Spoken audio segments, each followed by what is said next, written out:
Logo após a divulgação do dossiê Brasil na revista colombiana Câmbio, confirmando tudo aquilo que há anos venho dizendo sobre a aliança PT-FARC, o chefe de gabinete do presidente Luiz Inácio Lula da Silva, Gilberto Carvalho, saiu alardeando que não tem qualquer ligação estreita com as Forças Armadas Revolucionárias da Colômbia, FARC, e que o governo brasileiro tem zero de relação com as FARC. Não preciso contestar a dupla mentira. Já o fiz, com muita antecedência, no artigo Simbiose Obscena, publicado em O Globo de 7 de fevereiro de 2004, no qual remetia os leitores ao site para que vejam com seus próprios olhos a obscena simbiose entre a narcoguerrilha colombiana e a farsa petista que nos governa. O endereço, prosseguia o artigo, é de América Livre, versão jornalística do Foro de São Paulo, fundada por, adivinhem, Frei Beto e hoje dirigida por, já adivinharam, Emir Sader. A revista prega abertamente a guerra revolucionária, a implantação do comunismo em toda a América Latina. Seu mais recente editorial proclama: o 11 de setembro dos povos será, para a Confraria da América Livre, um compromisso de honra. Será um encontro com os sonhos e com o desejo. Da primeira à última página, a coisa respinga sangue e ódio, de mistura com a velha retórica autodignificante que faz do genocídio comunista uma apoteose do amor à humanidade, condenando como fascista quem quer que veja nele algo de ruim. Na mesa do seu conselho editorial, quem se senta ao lado do líder das FARC, comandante Manuel Marulanda Vélez, o famigerado Tiro Fijo. Nada menos que o chefe de gabinete do senhor Lula, Gilberto Carvalho. Está lá também o deputado Greenhalgh. Se isso não é promiscuidade, se isso não é cumplicidade por baixo do pano entre o nosso governo e o crime organizado, se isso não é uma tramóia muito suja, digam-me então o que é, porque minha imaginação tem limites. Estão lá ainda o Dr. Leonardo Boff, o compositor Chico Buarque de Holanda, e o inefável professor Antônio Cândido. Era o primeiro escalão inteiro da elite intelectual petista que, ao lado do próprio chefe do gabinete presidencial, conspirava ativamente com as FARC, com o MIR chileno e com outras organizações criminosas para a implantação do regime comunista no continente. Se os políticos ditos de oposição, os donos de jornais e canais de TV, os líderes empresariais, eclesiásticos e militares tivessem então consentido em examinar o documento que eu lhes exibia, não seria preciso, agora, uma revista colombiana lhes esfregar a verdade na cara, tarde demais para evitar a consolidação da quadrilha petista farquiana no poder. Na verdade, nem precisavam das minhas advertências. Em 7 de dezembro de 2001, o Foro de São Paulo, sob a presidência do senhor Luiz Inácio Lula da Silva, já havia lançado um manifesto de apoio incondicional às FARC, no qual classificava como terrorismo de Estado as ações militares do governo colombiano contra essa organização.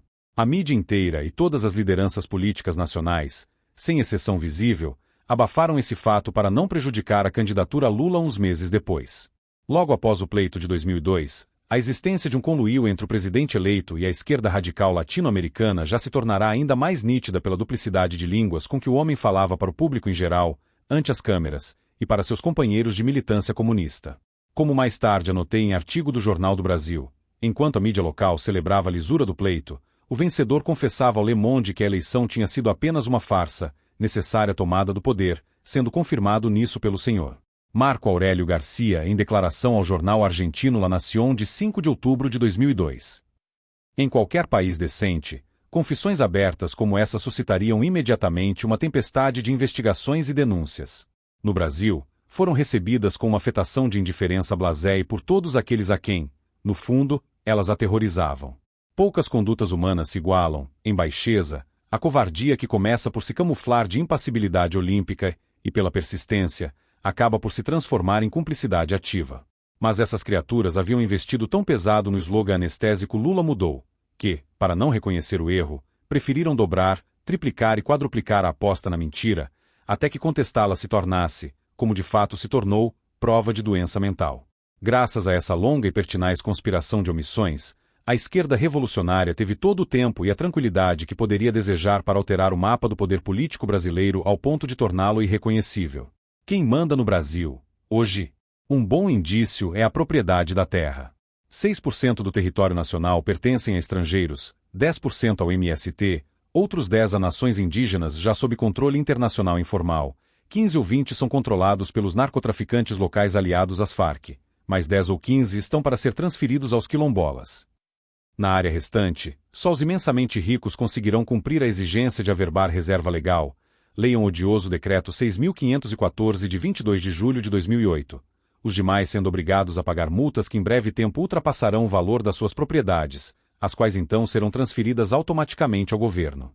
O que está acontecendo neste país é a mais vasta operação de confisco territorial já observado na história humana desde a coletivização da agricultura na URSS na China, e as chamadas elites, sentadas sobre esse paiol de pólvora, com um sorriso amarelo na boca, só querem dar a impressão de que a paz reina, as instituições são sólidas e são nulinhas ela pelo bem de todos.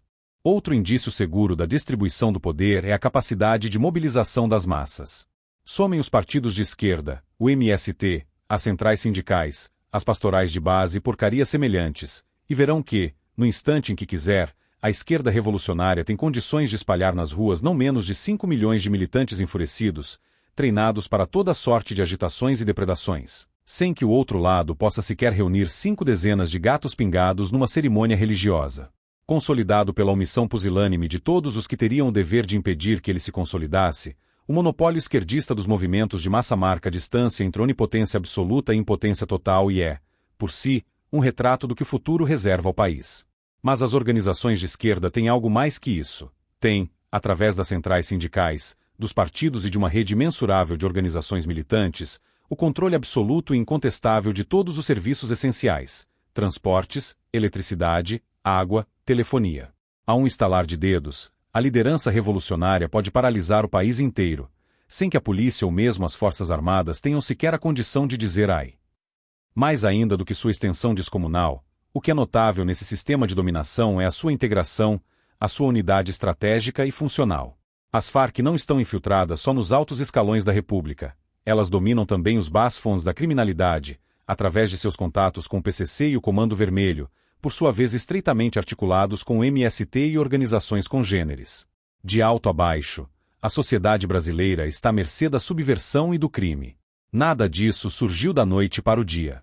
Tudo foi preparado e montado pouco a pouco, metodicamente, desde o advento da nova república, diante dos olhos cegos e cérebros entorpecidos da liderança direitista, cuja preocupação predominante ou única, ao longo da construção desse engenho macabro, foi tapar as bocas dos inconvenientes que ousassem perturbar suas boas relações com o governo. O quadro corresponde exatamente, milimetricamente, ao esquema da revolução passiva propugnado por Antônio Gramsci, em que só um lado age, enquanto o outro se deixa arrastar para o abismo com docilidade abjeta. Também isso expliquei antecipadamente, no meu livro de 1993, A Nova Era e a Revolução Cultural, que até coloquei à disposição dos leitores, gratuitamente, no meu site da internet. Direi que foi como falar com pedras. Não sei, nunca falei com pedras. Agora sinto-me tentado a experimentar.